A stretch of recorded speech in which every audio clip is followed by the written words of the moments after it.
All right, welcome to the Introduction to Storytelling Framework series. Today, we are going to be talking about turning a single stat into sports content, and we'll mainly focus on socials, video, and long-form articles. Now, for this particular video, we'll go through 3 steps. We're going to source the data, find the stat, we're going to translate that stat to a story, and then we're going to just quickly walk through like how you might create Canva, reel, and an article. And we'll focus on certain aspects. We're not going to create the whole thing, just so you kind of get the gist. The stat we're going to use is basically a 93% stat from the driver stats. So let's go over here. This is the Formula One series. The 93% stat comes from the point driver share between Max and his partner driver, who is Yuki.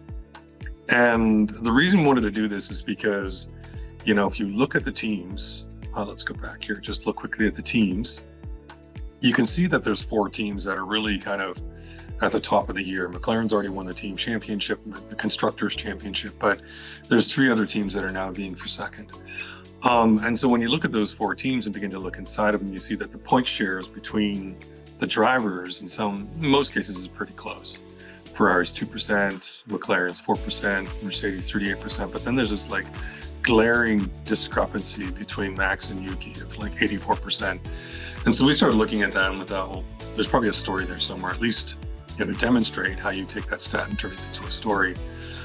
Now, let's just jump into how you get the data first, and then we'll come back to kind of the beats of the story. So if you wanted to, you could just, like if you're a total beginner, you could just, kind of copy and paste this into a spreadsheet and, begin from there.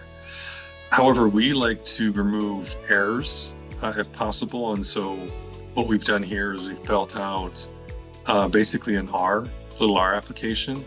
And here what you can see is over here, this piece of code, basically goes to that page, uses a little bit of, R code to scrape it using the XPath, and then creates a data frame. Now, a data frame is just a data object. For those of you who aren't familiar with R, think of it as similar to a table. And then the result of that is this here, creates a CSV, which you can then use to do your analysis. You can turn that analysis into something that's a little more fancy. You can create a heat map, which is pretty easy to do. Create a pivot table, create like kind of a point share view. And this is where you begin to see like, of the teams that actually matter, quote unquote, which ones have that close or distant point share. Now, that's kind of how you get to the data. And so if we think about, now I've got the data, what do we do from a story beat perspective? There's probably a couple of angles that you can take. You're going to think of way more. We'll give you a couple. One's positive, one's a little more harsh. The first one here is you start with a 93% driver point share. And then what you do is that segues into Max being the team, the antagonist, which are the 2 drivers from McLaren. So you set up that kind of conflict. And then you ask the question, will he prevail, right? The quest, if you will. The bottom one there is, again, it's a little more negative because this one focuses on the fact that he has no support with the second driver. And so it may put, the aim or the target rather on the back of Yuki. Maybe good, maybe bad. You can kind of redirect that to say, well, maybe Red Bull has a singular strategy that's focused on Max, all the way from, him as a driver down to the car. And the question is this risky? But the point is, you've got 93%, you've got basically 4 beats in your story. And then when you look at modalities, you can think about, okay, in a carousel, I'm going to have 4 slides. In a video, a reel, or a short, I may have 4 segments. In an article, I may have 4 sections. So this begins to kind of give you the overall structure of how you create your content. Now let's jump into a couple things here. If we go into, let's say, Canva, let's go over here. This is Canva. And, the starting point here is basically we have just a square shape on top of the image, which we've, roughly had 54%, transparency. So we put it up because you don't want to have too much color bleeding through because you can see it washes some of the text out. So you want a bit of contrast there, but you also want kind of a cool setup because our story that we chose to do is maxed out. And I wanted to see his eyes kind of looking directly into your soul effectively, right? And you can see there's other things. There's a little bit of text here. We've got this banner that's got some gradient to it. We've got some speckles, and sometimes those are kind of, they wash into the background a little bit, but they do add some, texture. So that's nice. Now where we landed is this maxed out. You can see we've got some branding. You could probably trim the word count here a little bit when one driver is the team, for example. We've got the point share, 92% in bold, and my 92.4% might be too much, so it could be 92% in bigger bold.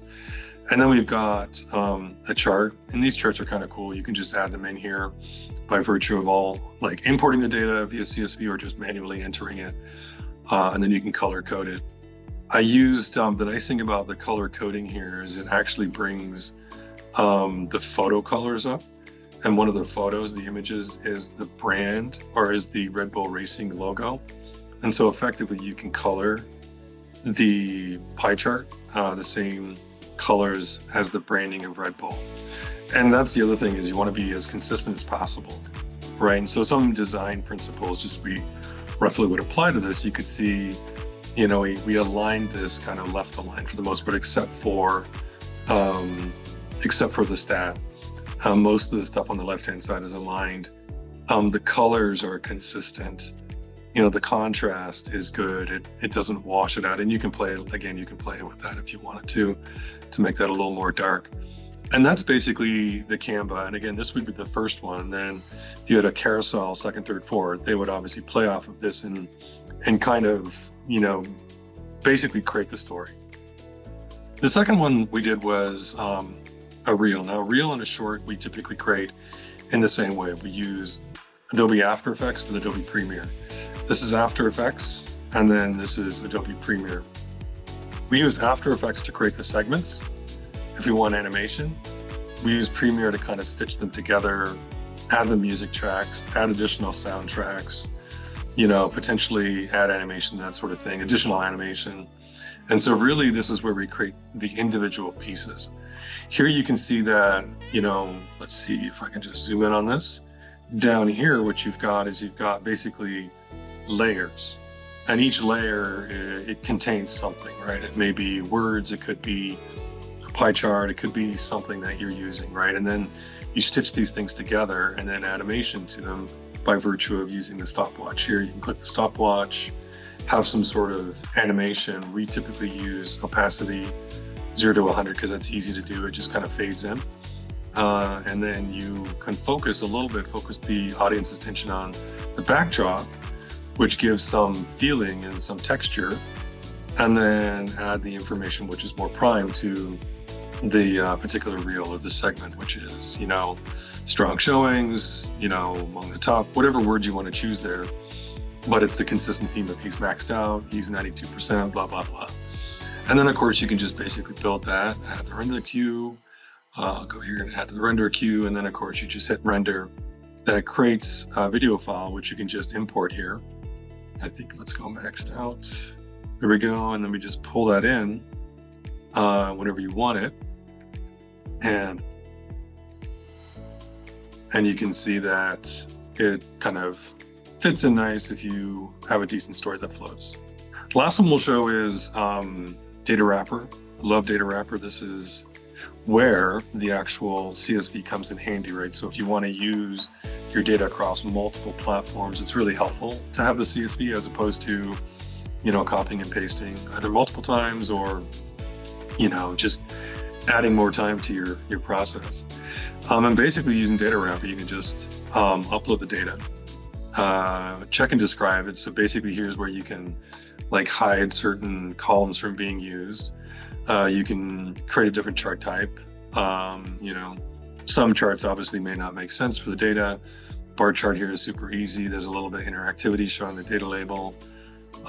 You can add kind of titles, descriptions, additional, data sources. You can actually highlight certain ranges if you wanted to. So you can get pretty cool with Data Wrapper to do some fun stuff, and we'll just republish this. And typically the way I use this is I'll embed the code into, let's go back here, close this out, just create an HTML container, and then preview. And then what happens is, if this is Ghost, what you're looking at, but it could be Medium or some other newsletter platform, you have this nice kind of interactive chart that is sitting somewhere else, and data wrapper. The nice thing here is little tip for you, like you can upload it, but you can also link it to, let's say, cloud-based data.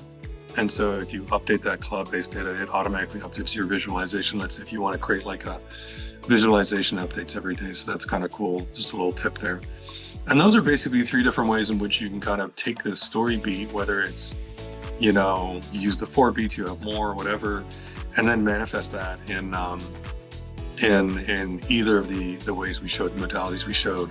And then finally, kind of a call to action. Just go to datapump.media. That's really the biggest call to action. This is where we put a lot of our stuff. Just sign up there.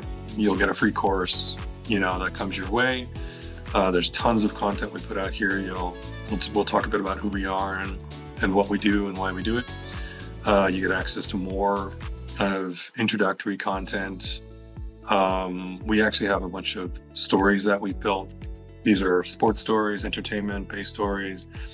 Basically we use a lot of data in our stories, which is what we want to teach, the full kind of end-to-end process. So just go and check it out. And above and beyond that, thanks for your time today. Check us out, and hopefully we'll see you soon.